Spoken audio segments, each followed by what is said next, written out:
But what informed the decision to zero in on the University of Ghana and on these two lecturers specifically?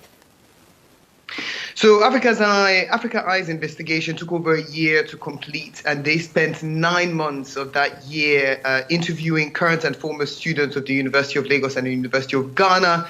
And many of them had video footage, audio evidence, and the team sifted through all of that.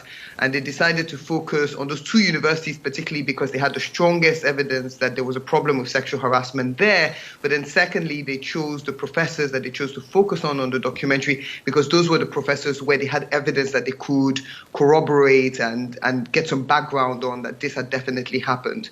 It was only after that research was carried out that they then decided to carry out secret filming to strengthen their case. But the BBC has very strong policy about when secret filming is allowed, and lawyers and policy advisors were spoken to before that decision was taken. That's pretty interesting. So you had some evidence prior to going into and also zeroing on these two. And this evidence, in what form and from who?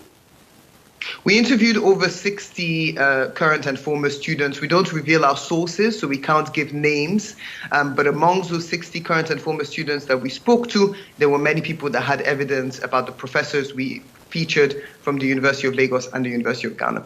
I see. Now, the many who have actually said that this has given enough grounds for, obviously, for some people who probably have suffered this to speak out.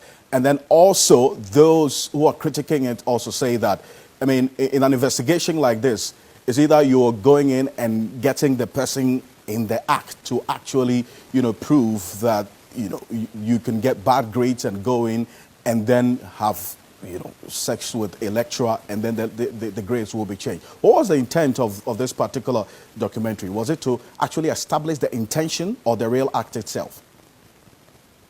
So what we wanted to show was that, like what all the students had told us before we carried out the secret filming, there was a problem of sexual harassment going on at both the University of Lagos and the University of Ghana. So the purpose of the investigation was to highlight this problem and provide the audience with evidence that this was going on. Many women before had tried to go forward to the authorities and claim that they had been harassed by the lecturers, but unfortunately they did not have evidence by themselves to be able to carry those cases forward, or a number of them say that their cases were dismissed by the university. So the purpose of this investigation was to bring together the investigative strength of the Africa Eye team with the evidence provided by the current and former students that it interviewed, and try and bring forward a case to show that sexual harassment is prevalent in both of those universities. I will do this very quickly. A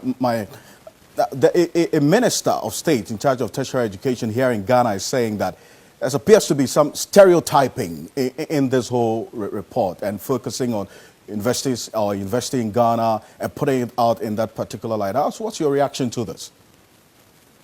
Our intention was not to smear anybody. Our intention was not to ruin the reputation of anybody. As journalists, our role is to expose wrongdoing, to expose information that is in the benefit of the public. And this is what we did with this investigation. We were told repeatedly by members of the public there was a problem of sexual harassment in both of those universities. We went and did thorough research and investigation, applying all the BBC's ethical standards, and we found evidence that this was indeed the case, and that's what we put in the documentary.